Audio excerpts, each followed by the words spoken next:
Bismillahirrahmanirrahim.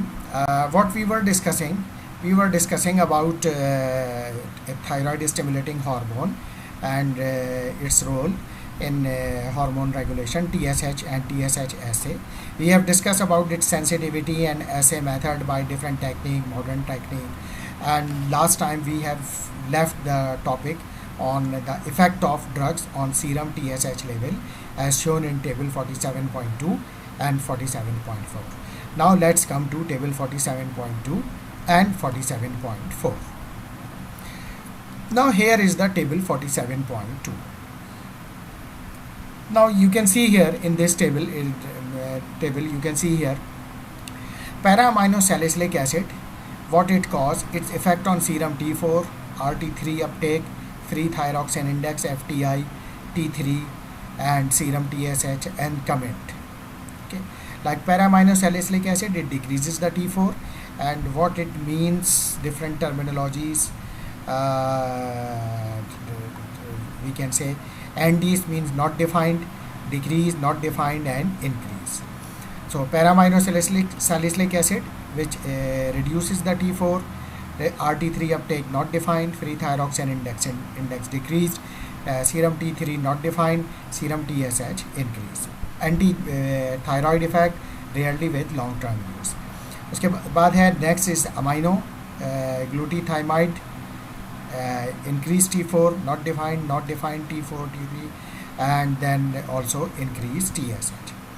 Amiodarone increase T4, decrease T3, increase TSH. Anabolic steroids decrease T4, increase RT3 uptake, decrease T3 and similarly asparaginase increase T4, increase RT3 uptake, increase T3 and increase TSH. Barbiturates decrease T4, decrease FTI free thyroxine index. Calcium carbonate decrease T4, increase TSH. Ciprofloxacin decrease T4, decrease T3, increase TSH. Contraceptives, oral corticosteroids increase T4, decrease RT3 uptake, T3 increase. Corticosteroids, no change or decrease on T4, no change or increase in RT3 uptake, no change or decrease in FTI and serum T3 decrease and TSH decrease. Similarly, we can see here in this table the effect of danazol, estrogen, ethionamide, fluorouracil, heparin, hypoglycemia, MIC drugs, sulfonylurea, iodine, levothyroxine, leothyronine, Leotrix, then lithium carbonate tablet, then methadone, their effect, mitotane, nitroperoxide, oxybutazone and phenylbutazone, perfenazine, phenytoin and propranolol, raloxifene, resorcinol for topical use, salicylate in large doses and tamoxifen, all their effects are mentioned here. So this is table 47.2. Now for table 47.4, medication influencing thyroid stimulating hormone or TSH level. Amiodarone, mechanism iodine effect, potential thyroid effect, clinical subclinical effect on TSH. Hypothyroidism is usually that is the effect. Okay, hypothyroidism is usually the effect and increase total T4 level. And calcium carbonate, its effect, absorption levothyroxine level, subclinical hypothyroidism, ठीक है, potential clinical thyroid effect क्या है, subclinical hypothyroidism, effect on TSH, TSH क्या होगा, elevated होगा, ठीक है.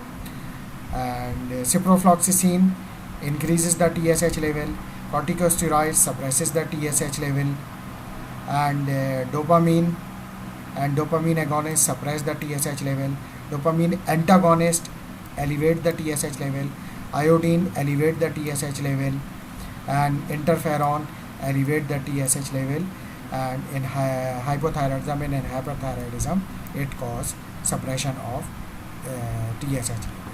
Lithium salts क्या करेंगी, elevate the TSH level, Radiographic contrast media elevate the level, raloxifene elevate the TSH level, somatostatin and analog suppress the TSH level.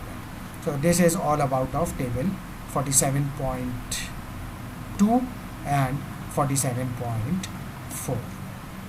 तो ये हमने जो है वो इसको कंप्लीट कर लिया. Now there are some controversy to the appropriate upper limit of normal TSH. Most laboratory use a value of about 4.52 milli international unit per litre. कि जो 4.5 से 5 जो है वो अपर वैल्यू नॉर्मल है या नहीं है, या अपर वैल्यू की जो कट ऑफ लिमिट है वो ये है या नहीं है, इस पर कंट्रोवर्सी है. लेकिन ज़्यादातर लेबॉर्ट्री 4.5 से 5 के दरमियान में TSH की वैल्यू को कहती हैं कि ये अगर 5 तक भी है तो फिर ये नॉर्मल है. Now serum total thyroxine. This test provide the most direct reflection of thyroid function by indicating hormone availability to the tissue. It determines the total and bound T4 by radioimmunoassay, which is sensitive and rapid. Virtually 99.9% of serum T4 is bound to their protein, which is TBG, okay, and TBPA and albumin. ठीक है, यानी जो है वो thyroxine binding globulin, thyroxine binding pre albumin and albumin 99.97% ये bound form में होती है. Change in thyroid globulin concentration, particularly TBG, which increases during pregnancy, alter the total concentration of T4 and may produce misleading high or low test result. तो अगर pregnancy के दौरान TBG की value change हो रही है, ग्लोबुलिन की value change हो रही है, तो उसकी वजह से अगर T4 की वैल्यू कुछ और आ रही है ड्यूरिंग प्रेगनेंसी तो वो मिसलीडिंग होगी. That is not actually thyroid disorder. However, these changes in the TBG do not affect the concentration of free T4. Therefore, to clarify the thyroid function, either protein bind and free T4 must be measured. लिहाजा अगर TBG यानी total concentration जो आ रही है total T4 की, अगर वो कम आ भी रही है, यानी ये लग रहा है कि हाइपोथायरॉयडिज्म है, तो फिर इसको ज़रा चेक कर लिया जाए कि फ्री T4 की कंसंट्रेशन है. क्योंकि बहरहाल TBG की क्वांटिटी जो भी हो, फ्री कंसंट्रेशन जो होगी वो ज़्यादा इफेक्टेड नहीं होती. लिहाजा फ्री T4 की कंसंट्रेशन जो होगी वो सही मानों में क्लिनिकल सिचुएशन बताएगी कि पेशेंट हाइपर या हाइपोथायरॉयडिज्म का शिकार है. An elevated total T4 level indicates hyperthyroidism and decreased total T4 level hypothyroidism. आम तौर पे जो बढ़ा हुआ लेवल होता है टोटल T4 का वो हाइपरथायरॉयडिज्म में होता है और low level than the normal is in hypothyroidism. However, total T4 level in euthyroid patient can be altered by other factors such as pregnancy और febrile illness, जिसका हम अभी पहले भी तस्करा कर चुके हैं कि total T4 level in euthyroid patient. Euthyroid patient कौन सा है? जिसका थायराइड फंक्शन नॉर्मल है. वो ऑल्टर हो सकता है किस वजह से? प्रेगनेंसी की वजह से या फेब्राइल इलनेस की वजह से, या फिर नेफ्रोटिक सिंड्रोम और सिरोसिस में भी, या कुछ ड्रग्स की वजह से भी ये चेंज हो सकता है. This is not a thyroid disease, this is just a drug effect और any effect of any other factor like pregnancy और फेब्राइल इलनेस या नेफ्रोटिक सिंड्रोम या फिर लिवर सिरोसिस. इसलिए फ्री T4 जो है वो उसकी कंसंट्रेशन चेक करना, उसके लेवल नॉर्मल होना ज़्यादा ज़रूरी है in order to confirm the diagnosis of either hypothyroidism और hyperthyroidism. Normal range among laboratories, typical range from 4.6 to 11.2 microgram per decilitre. Now serum total T3. अब जो टोटल T4 के अलावा टोटल T3, इसमें भी यही मसला है कि फ्री कंसंट्रेशन कितनी है और जो है वो टोटल कंसंट्रेशन कितनी है. This sensitive and highly specific test measure the free and bound यानी बाइंड T3 वाया RIA यानी radio immuno assay. T3 is less tightly bound to TBG and TBPA but more tightly bound to albumin than T4. Serum T4 and T3 usually rise and fall together. आमतौर पे इनकी बढ़ने या कम होने का ratio एक साथ ही होता है.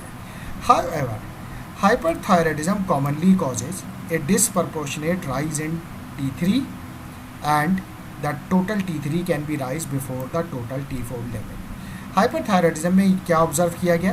Disproportionate rise in T3 compare to T4, यानी टोटल T3 का जो प्रपोर्शन है वो ज़्यादा बड़ा होगा टोटल T4 से. Therefore, total T3 is useful for early detection और रूल आउट हाइपरथायराइडिज्म. लिहाजा टोटल T3 और टोटल T4 के मुकाबले में ज़्यादा यूजफुल इंडिकेटर होगा in order to check that the whether is patient from suffering from hyperthyroidism और it is euthyroid condition.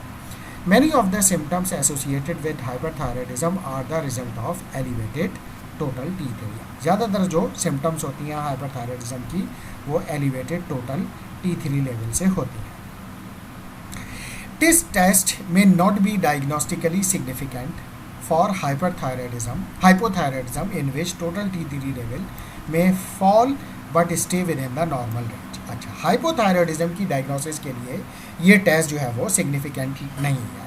It is not significant, it is not important, क्योंकि ये देखा गया है जो हाइपोथायरॉयडिज्म के केस में होते हैं उनमें आमतौर पे टोटल T3 का लेवल नॉर्मल रेंज में आ रहा होता है.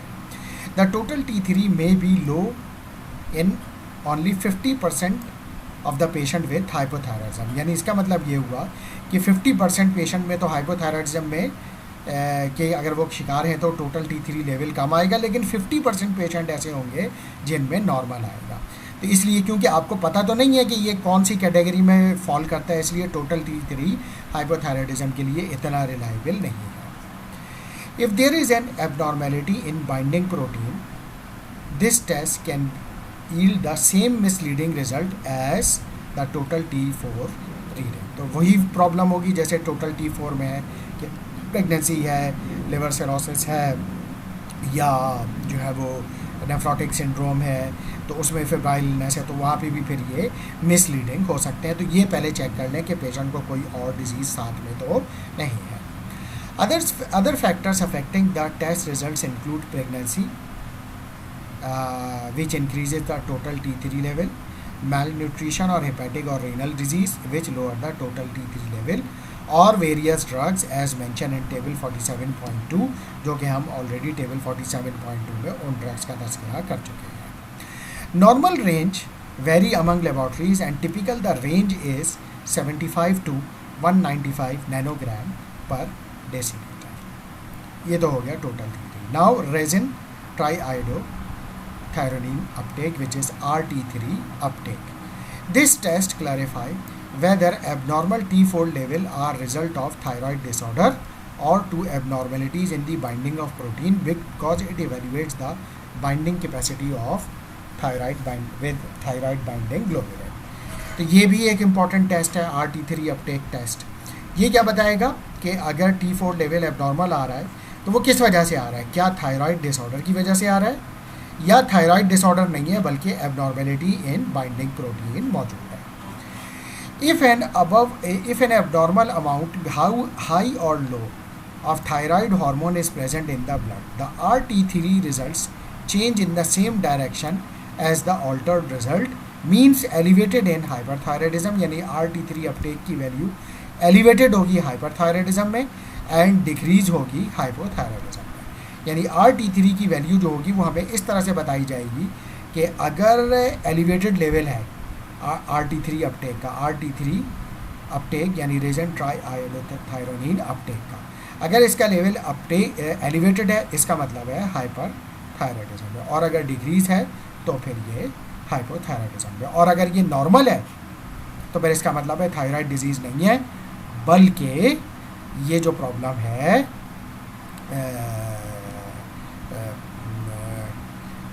ये जो प्रॉब्लम है, अगर RT3 अपटेक नॉर्मल आ रहा है और T3 T4 की वैल्यू डिस्टर्ब आ रही है तो इसका मतलब है कि thyroid function is normal but the problem is in binding of plasma binding protein. However, if there is an abnormality in binding protein, the normal level of total T3, the RT3 result changes in the opposite direction, means decreasing as TBG, increasing and increasing as TBG decreases. अच्छा, अब दूसरी situation क्या है कि binding protein अगर abnormal होगी of total T3 and total T4 या दोनों की, तो RT3 का रिजल्ट जो होगा वो अपोजिट डायरेक्शन में चेंज हो सकता है। जैसा कि अगर TBG, अगर ये जो RT3 अपटेक डिक्रीज आ रहा है, ठीक है, लेकिन टोटल T3 या टोटल T4 नॉर्मल है, तो फिर यानी अब सिचुएशन अपोजिट है। यहाँ पे क्या था, T3 T4 लेवल जो थे वो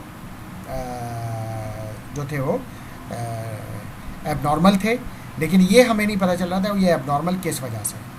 अगर वो बढ़े हुए हैं T4 लेवल तो हाइपरथायराइडिज्म है, अगर कम है तो फिर ये हाइपोथायराइडिज्म है। लेकिन अगर RT3 की वैल्यू यानी T3 T4 लेवल नॉर्मल है लेकिन RT3 अपटेक डिक्रीज आ रहा है, तो फिर इसका मतलब है TBG इंक्रीज हो गया है। और अगर RT3 अपटेक इंक्रीज है तो इसका मतलब है TBG डिक्रीजेस है। तो ये जो है दोनों में डिफरेंसेस होंगे, यानी इसमें T3 T4 की लेवल डिस्टर्ब होंगे, इसमें T3 T4 लेवल जो होंगे वो नॉर्मल होंगे, but just change in RT3 Uptake, RT3 की वैल्यू चेंज होगी, जिससे ये पता चलेगा यानी T3 T4 इसमें जो होगा जब हाइपो या हाइपर में T3 T4 level also disturb, जबकि इसमें T3 T4 लेवल नॉर्मल होंगे, just change in RT3 Uptake. Several drugs can cause serious spurious changes in RT3 Uptake, जो कि हम ऑलरेडी टेबल 47.2 में देख चुके हैं। Now the next important point is free thyroxine index. Free hormone represents only 0.03% of serum total T4। ये हम पहले भी यहाँ देख चुके हैं कि वो 99.97% जब बाइंड है तो फ्री थायरॉक्सिन जो होगा T4 वो 0.03% होगा। The FTI has the advantage that the clinician is given both T4 and thyroid binding ratio, making it clear when the patient has a potential binding protein abnormality, which is called THBI RT3 uptake divided by mean serum RT3 uptake। इस फार्मूले से हम मालूम कर सकते हैं thyroid hormone binding ratio या thyroid hormone binding index. अच्छा जनाब, now FTI is not a separate test but rather the estimation of free T4 level through mathematical interpretation of the relationship between the RT3 uptake and serum T4 level। FTI कैसे calculate करेंगे?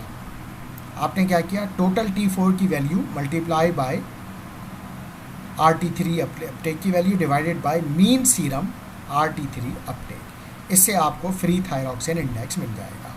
FTI values are elevated in hyperthyroidism when TBG is low and decrease in hypothyroidism when TBG is elevated। तो ये इसकी interpretation होगी। Effect of drugs on FTI are shown in table 47.2 which we already have discussed in table 47.2, जहाँ पे हम table 47.2 देख रहे हैं। Now strategies and cost consideration for testing, क्योंकि ये बात इम्पॉर्टेंट है कि हम जब ये मुख्तलिफ टेस्ट कराने जा रहे हैं, जो हम थायराइड फंक्शन टेस्ट भी जिसको कहते हैं, और मुख्तलिफ टेस्ट हम कंडक्ट करते हैं, RT3 अपटेक है, टोटल T4 है, टोटल T3 है, FTI है, TSH है, तो ये they are really very expensive test. तो इसमें से कौन से टेस्ट जो हैं वो ज़्यादा बेहतर हैं, ज़्यादा एक्यूरेट हैं, जिनको करवाना ज़्यादा मुनासिब है, बजाय ये कि हम तमाम टेस्ट करवाएँ।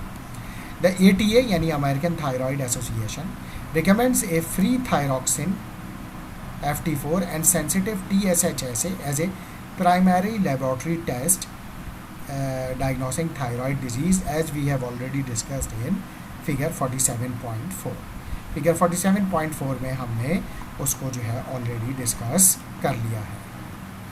एक दफ़ा हम और फिर देख लेते हैं ये फिगर 47.4 को, कि फिगर 47.4 हमें क्या बता रही है। TSH लेवल यानी ये एक प्रोटोकॉल है। If it is low means 0.1 milli unit per litre आ रहा है। Consider advance generation TSH testing, और चेक करें फिर इसको advance generation TSH। Suppression suggestive of hyperthyroidism, अगर ये भी सप्रेस आ रहा है तो ये अंदाज़ा कर रहा है, हमें लग रहा है कि ये हाइपरथायराइडिज्म है अगर लो TSH आ रहा है। अच्छा, फिर हम क्या करेंगे, फ्री T4 लेवल कराएंगे। अगर ये हाई आ रहा है तो हाइपरथायराइडिज्म, अगर नॉर्मल आ रहा है तो T3 and free T3 check करेंगे। ठीक है, अगर हाइपरथायराइडिज्म हाई आ रहा है T4 लेवल तो ट्रीटमेंट करेंगे।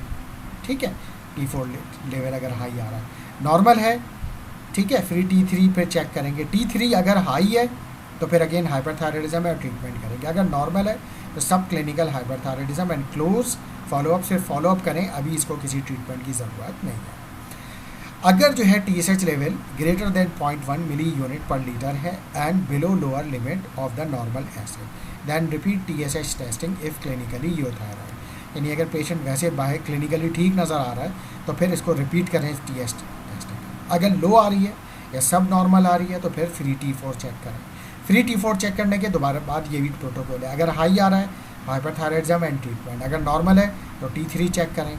T3 भी हाई है तो हाइपरथायराइडिज्म एंड ट्रीटमेंट, नॉर्मल है तो सब क्लिनिकल है, सिर्फ फॉलोअप रखें। अगर रिपीट TSH में नॉर्मल आया TSH दोबारा तो बस फिर फॉलोअप रखें। TSH अगर नॉर्मल है तो यूथायरॉइड है, पेशेंट ठीक है, no additional testing is required. TSH elevated, free type T4 level check किया, लो है तो क्या हो सकता है TSH यानी अपोजिट है, अब यहाँ तो TSH लो था, अब यहाँ एलिवेटेड है, बढ़ा हुआ है, फ्री T4 चेक करें।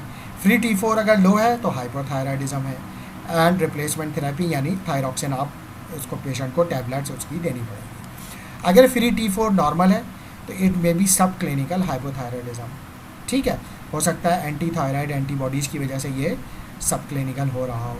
इसके अलावा consider treatment versus close follow up based on the manifestations presence and titer of the anti-thyroid antibodies, degree of TSH elevation and history of radioiodine treatment। यानी हम देख लें फिर उसको कि क्लिनिकल मैनिफेस्टेशन क्या है, अगर ज़रूरत है तो फिर हम इसको ट्रीटमेंट देंगे, थायरॉक्सिन देंगे, वरना हम नहीं देंगे पेशेंट को। अगर पेशेंट इज़ ओके, सही चल रहा है तो फिर हमें किसी किस्म की ट्रीटमेंट देने की ज़रूरत नहीं है। हाँ, अगर थायराइड के अगेंस्ट एंटीबॉडीज़ बनी हैं तो फिर एंटी थायराइड एंटीबॉडीज़ देनी होंगी जो है वो उसके लेवल को जो है वो नॉर्मलाइज करें और TSH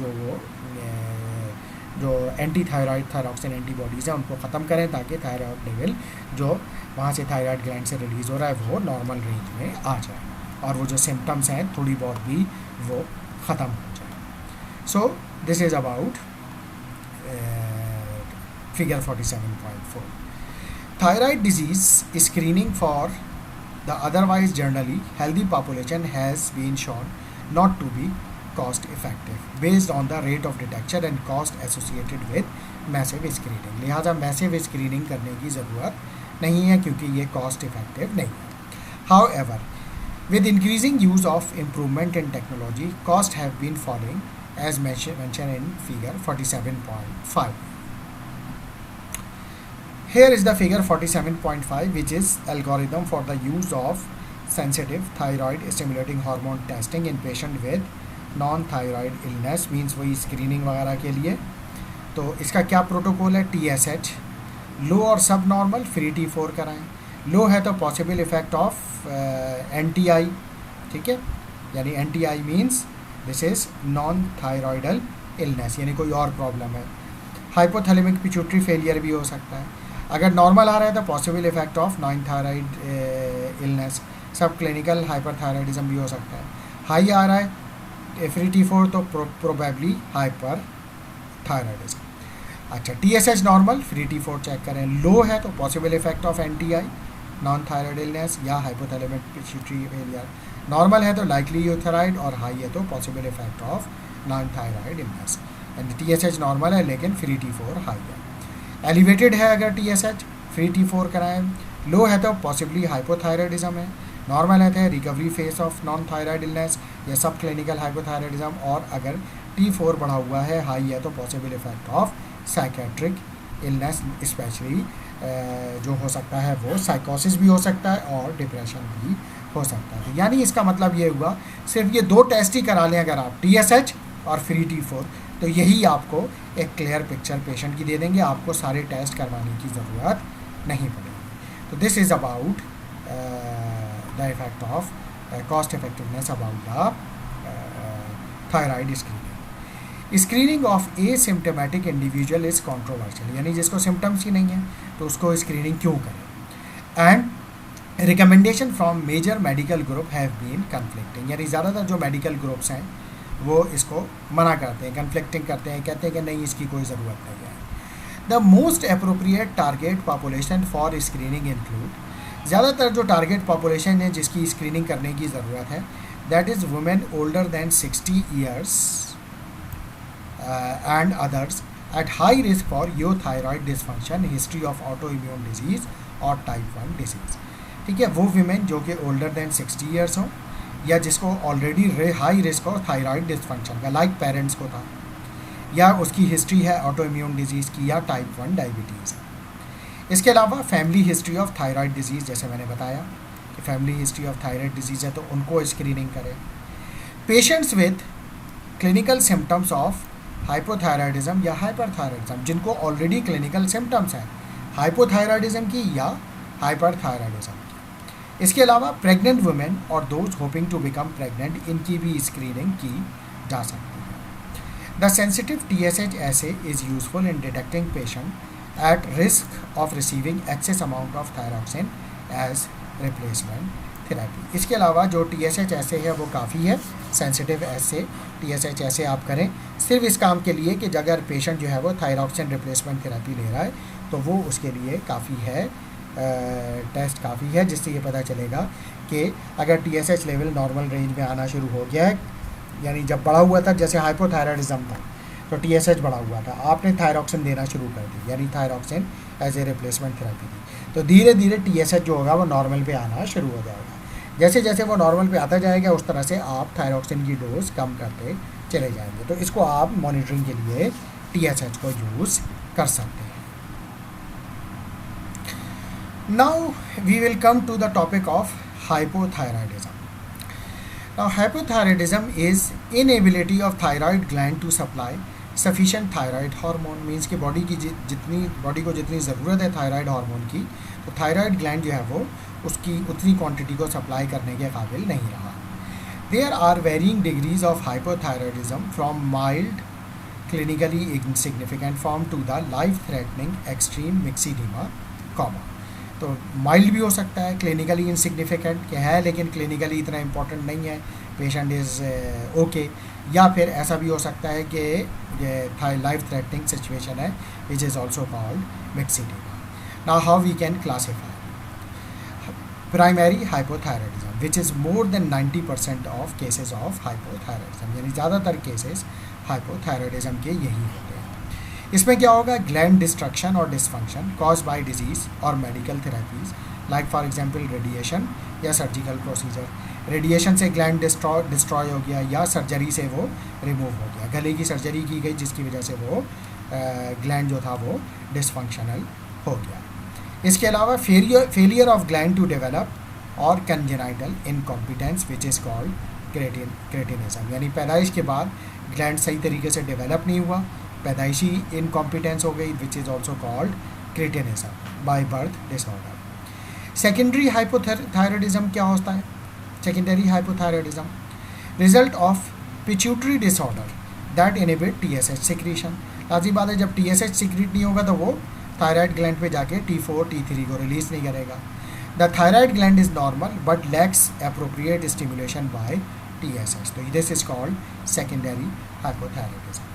टर्शरी हाइपोथायराइडिज्म क्या है, refer to the condition in which pituitary thyroid axis is intact, pituitary gland और थायराइड ग्लैंड एक्स नॉर्मल है but the hypothalamus lacks the ability to secrete TRH to stimulate the pituitary, यानी क्योंकि हमने ये बात शुरू में फिजियोलॉजी में देखी थी कि हाइपोथैलेमस TRH रिलीज़ करता है, फिर ये TRH जाके पिट्यूटरी ग्लैंड से एंटीरियर पिट्यूटरी ग्लैंड से TSH रिलीज़ करता है, TSH जाके गले में जो थायराइड ग्लैंड है वहाँ से T4 और T3 रिलीज़ करता है। तो अब अगर जो है वो हाइपोथैलेमस से TRH रिलीज़ नहीं होगा तो TSH भी रिलीज़ नहीं होगा और थायराइड भी रिलीज़ नहीं होगा। This condition is called tertiary hypothyroidism. Now what is sub clinical hypothyroidism, refers to the patient without clinical symptom, यानी सब क्लिनिकल हम उसको कहेंगे without clinical symptom. A normal free T4 and elevated TSH level, ऐसा होगा कि normal free T4 and elevated TSH level. Currently there is insufficient evidence to support the treatment because consequences of not treatment are minimal. इस तरह की जो situation हो जिसमें सब क्लिनिकल हाइपोथायराइडिज्म है उसकी ट्रीटमेंट की कोई एज सच ज़रूरत नहीं होती, क्योंकि ट्रीटमेंट देने और ना देने से कोई ख़ास फ़र्क नहीं पड़ता पेशेंट में। However Pregnant women with subclinical hypothyroidism may benefit from the T4 replacement. लेकिन अगर प्रेगनेंसी हो तो फिर T4 की रिप्लेसमेंट यानी थायरॉक्सिन की रिप्लेसमेंट करना मुनासिब होगा. वहाँ पर जो एविडेंस है जो है वो जो है ये कहता है कि उसको देना चाहिए, यानी थायराइड रिप्लेसमेंट थेरेपी करने की ज़रूरत है. Now causes of hypothyroidism. The first cause is Hashimoto thyroiditis, a chronic lymphocytic thyroiditis that is considered to be an autoimmune disorder, यानी एंटीबॉडीज बन जाएगी. अच्छा, ट्रीटमेंट ऑफ हाइपरथायराइडिज्म ये एक और इशू है, यानी ऑटो इम्यून वो ये कि लिम्फोसाइटिक थायराइडाइटिस यानी लिम्फोसाइट्स बन जाएंगे थायराइड ग्लैंड के अगेंस्ट. अच्छा, दूसरा क्या है, treatment of hyperthyroidism such as radio active iodine therapy या सब टोटल थायराइडेक्टोमी और administration of anti thyroid agent, इससे भी हाइपोथायराइडिज्म हो सकता है.